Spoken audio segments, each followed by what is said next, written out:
Isang mapagpalang araw po ng Sabado sa inyong lahat, and once again, welcome to my virtual space. My name again is Clavin Yambao and welcome to my class. Ayan. So for today's video po, pag-iisahin ko na lang yung bridging class ninyo for private class 1, private class 2, and private class 3, no?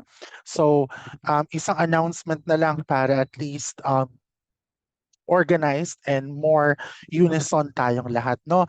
So I have few items to discuss here, and I want you guys to please pay attention. So number one is about the meet and greet. Alam ko, nabanggit ko sa inyo for the past couple of meetings natin na meron tayong meet and greet and orientation that should happen today, no? Ngayong araw ng Sabado, September 23. Unfortunately, hindi siya nangyari. Ipo-postpone muna natin because of few more reasons, no? Ako, I'm big on transparency, kaya gusto ko alam ng lahat yung rason, no?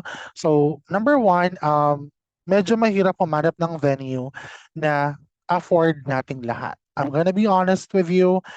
Syempre, since lahat tayo sasali, di naman kayang i-shoulder yon ng eskwelahan. Pangalawa, wala rin masyadong venue na kayang mag-cater sa dami natin. Because if we're going to do the math, first year, second year, and third year pa lang na private class, marami na kayo. Almost 60 kayo. No? Kung idadagdag po yung admin tsaka mga professors ninyo or teachers ninyo, almost 10 yon. So yun pa lang 70 na. Tapos if we're going to do the math, kung i-combine natin kayo ng private class at regular class, aabot tayo ng 80 to 90 heads. And so far, ang kaya lang mag-provide or ang may kaya lang mag-provide ng ganun is Jollibee, no? So, syempre ayaw naman ng school na dahil lang yun lang yung kayang mag-provide, yun na kagad yung pipiliin natin. That's why naghahanap pa tayo ng kayang mag-accommodate sa dami ng mga estudyante natin.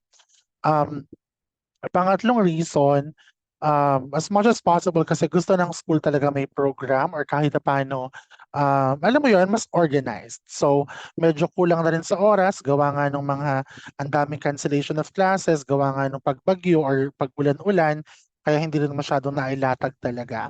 However, it doesn't necessarily mean na hindi po siya tuloy. Tuloy po siya, definitely. It's just that hindi talaga kakayanin na ituloy ng September 23 or today, no? So, to cut the long story short, postponed lang siya. No, itutuloy po natin siya sometime in October. Baka po idikit natin siya sa intramurals ninyo. No? Ang tanong po nung iba dyan, Sir, kasali po ba kami sa intrams? Yes po. Okay? Pero okay maglala, just like what I mentioned, ang eskwelahan po ay hindi kayo nire-require. Ang eskwelahan po ay pro private class, no? Kayo po ang laging isinasalang-alang ng eskwelahan, kapakanan nyo, schedule ninyo, yung kagustuhan po ninyo, ang sinasalang-alang ng eskwelahan kadalasan, no? So let's say for example, meron lang mga activity na pwede kayong makasali. Let's say for example, may bingo or merong activity kagaya nung tradition natin na meron tayong team lunch or kakain lahat, no, sa school. Pwede kayong pumunta, pwede kayong dumaan, no? Pwede kayong makihalubilo, makisaya, dalhin niyo yung mga anak ninyo, kapatid ninyo, or partner ninyo, pwede yon. Pero syempre, more details will be coming in soon. Sa ngayon, hindi ko pa kayang magbigay or magbitaw ng mga details sa inyo. Pero one thing is for sure, kasali po kayo sa intramurals. Kasi po, estudyante namin kayo. No?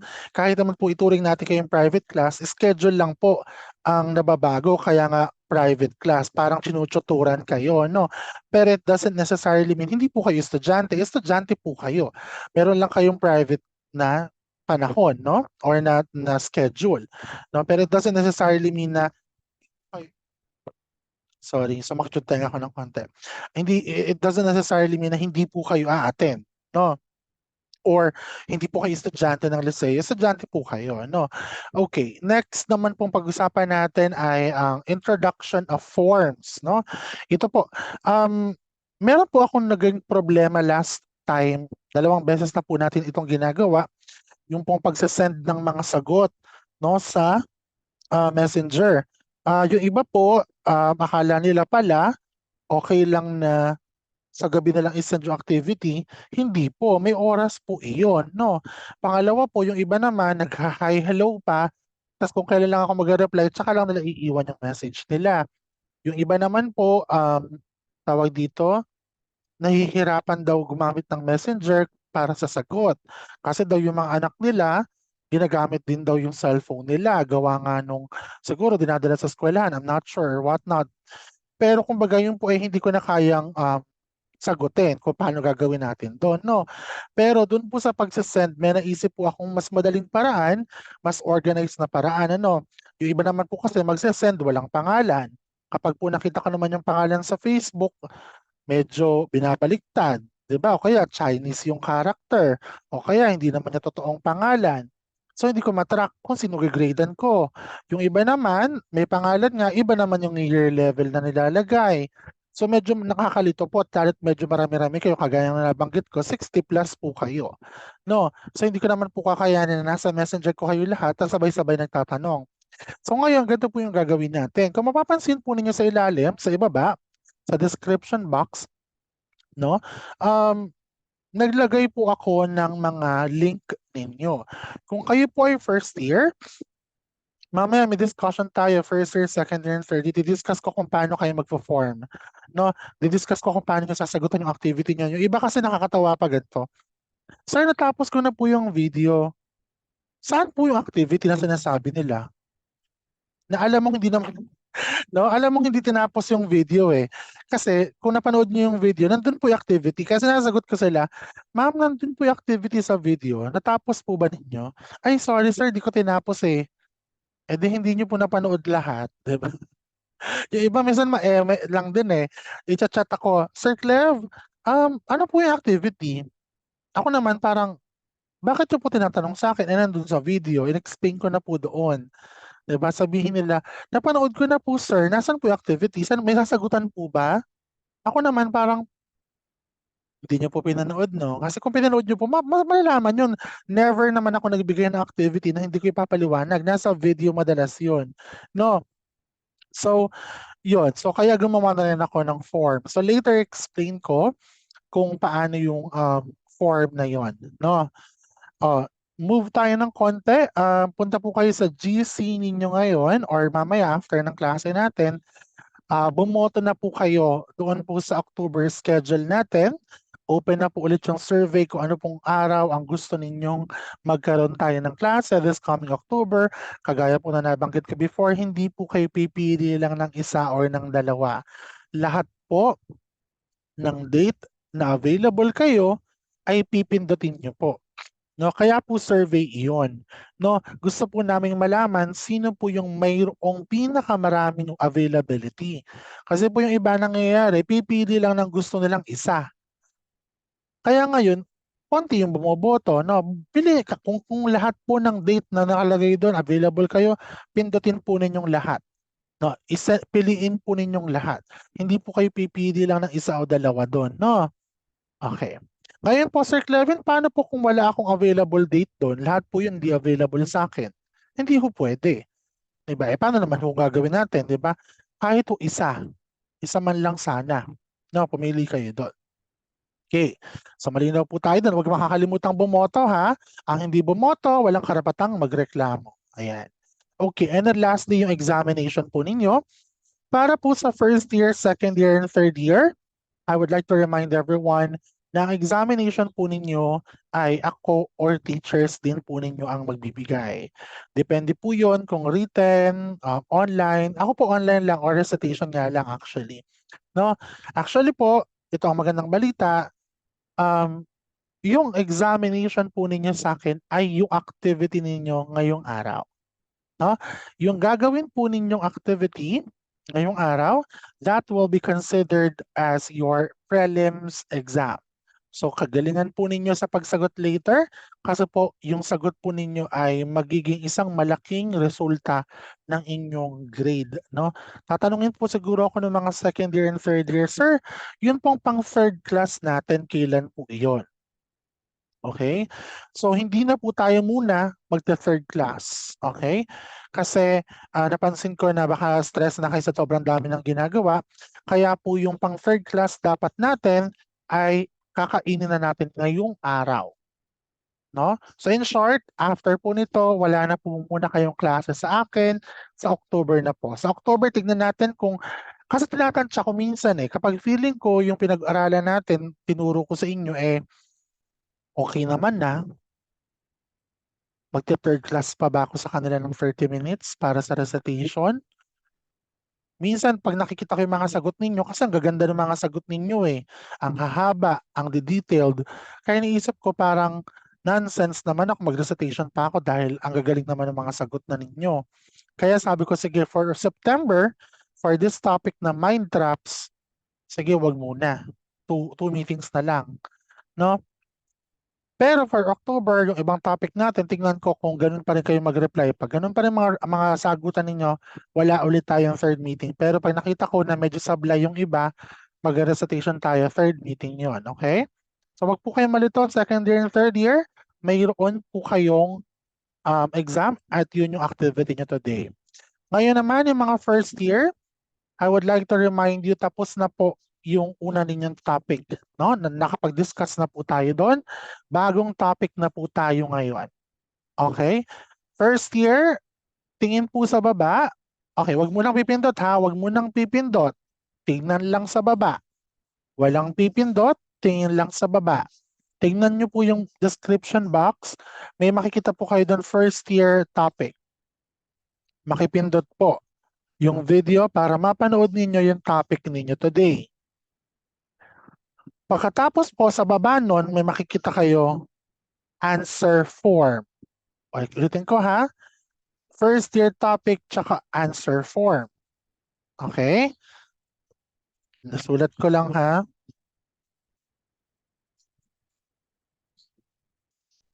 Okay. So yung first year topic, yun yung video nyo today. Panoorin nyo yun. Aralin ninyo, no? And then yung answer form, yun yung sasagutan ninyo pagkatapos anong video na yun. Okay, so babalik kayo dun sa ano na yon. Babalik kayo dito sa video na to para maklik ninyo yung form, no? So, yung topic ninyo today first year ay isang topic lang. Tapos na. Hindi yan multiple parts. Isang topic, tapos na. Pagkatapos nun, ito yung tanong. If you are going to rationalize the topic today, if you're going to reflect the topic today, if you're going to sum it up, kumbaga nanamnamin mo yung natutunan mo ngayon. Ang topic niyo po kasi is 4 P's, no? 4, letter P, 4 P's. Anong natutunan mo sa 4 P's? Gaano ka-importante sa'yo ang 4 P's? How does it affect you as a human being, as a person, as a student, as a mother, as a father, as a taxpayer, as an employee, as a person, no? So yung mga tanong po na yan is i-essay po ninyo at ilalagay po ninyo doon sa answer form. Oh, yung iba dyan, nagulong-gulo na ang gagawin. Pakinig mabuti. First year ha, click po yung video sa baba, panoorin. Pagkatapos panoorin, mag-reflect. Ano ba natutunan ko today? Ano bang importansya nung diniscuss ni sir? Kapag meron nang naisip sa utak, no, pindutin yung answer form sa baba. Pagkapindot sa baba, fill outan yung form, ilagay yung sagot, pagkatapos tapos ka na. Wala na po kayong kailangan isend sa akin, wala na po kayong kailangan sabihin sa akin, wala po kayong kailangan i-screenshot, basta nakita mong submitted, wala na po kayong gagawin. Okay? Wala na. Ganon din kayo ngayon, second year and third year. Today, panonoorin ninyo yung third installation ng Mind Traps, no? Tapos na tayo nung nakaraan sa topic natin, cognitive dissonance, ano ba yung isa? Halo effect, saka yung sa anchor effect, di ba? So nung nakaraan, halo. Ngayon naman, exciting yung topic niyo sa akin. Hindi ko muna i-spoil. Pero tatlo ngayon kasi yung topic, tatlo yung topic. The gambler's fallacy. Sige, spoil ko na nga. The gambler's fallacy, the contrast effect, and ano nga isa kanina? Nakalimutan ko, nakagagawa ko lang katatype ko lang Yun, confirmation bias. Okay. Huwag mo na kayo maguluhan, later di-discuss ko yan. So, ganun ulit. Makipindot po, okay, makipindot po yung topic sa baba. Okay, makipindot po ulitin ko. Okay. Makipindot po yung topics sa baba. Dinivide ko po yun sa tatlo. Okay, dinivide ko po yun sa tatlo. Pagka-divide ko po sa tatlo, makikita niyo sa baba yung mga topics. Ngayon pong araw yun ha. Ngayon pong araw ninyo panonoodin yung tatlo na yon. Ang tanong ng karamihan, Sir, bakit ba pinaghiwa-hiwalay pa? Bakit hindi sa iisang video na lang para tapos na lahat? Simple lang po ang sagot ko dyan. No? Kasi po, nahihirapan daw po kayong mag-check pabalik ng mga videos. Minsan po kasi kapag 1 hour na yung video, hindi nyo na kayang tignan yung mga nakaraang topic or yung kung saan ako nahinto para nagsasagot kayo ng exam or ng presentation. Kaya ngayon, hiniwa-hiwalay ko para kung may gusto kayong balikan, tanda na ninyo. Okay? Tanda na ninyo. Wala nang kung ano-ano pa dyan. Okay? So ngayon, hindi po isa lang, dalawa lang, tatlo po ang panonoodin nyo. Saglit lang naman yan. Pag natapos po ninyo yung tatlong yon, kagaya po ng turo ko sa first year, babalikan po kayo dito, i-click po ninyo yung form. Okay? Babalikan niyo po ako dito, i-click niyo po yung form. Pagkatapos po, isi-send po ninyo sa akin. Hindi. Sorry, nalingat ako. Pagkatapos po niyang fill outan yung form, hindi niyo na po isa-send pala sa akin. Basta po tapos na kayo sa form. Sorry ha, paulit-ulit tayo. Sorry, iba-iba yung instruction ko nung nakaraan. Messenger ngayon, may ganito na naman si sir. Gusto ko lang kasi organized, no? Kasi hindi talaga effective eh. Yun ang nakaraan, hindi nilalagay yung pangalan, iba yung year level, putol-putol, ang daming unsent messages, nagkakahalo-halo na yung personal na tanong dun sa sagot niya, nag-send, tapos nagtanong din, nag-share pa, nagkwento pa. So parang hindi ko na ma-track, hindi ko na mag-grade na ng maayos. Kaya at least kapag may ganitong form, mas organized tayo. So again, watch this video at ang pinapanood nyo ngayon, click yung video mismo, papanoorin nyo. Pagkatapos ng video na yon, babalikan nyo ako dito para i-click yung form at masagutan ninyo. Pagka nasagutan nyo yon, wala nang problema. Okay? Alright. Let me just go ahead and double check kung na-discuss ko ba lahat.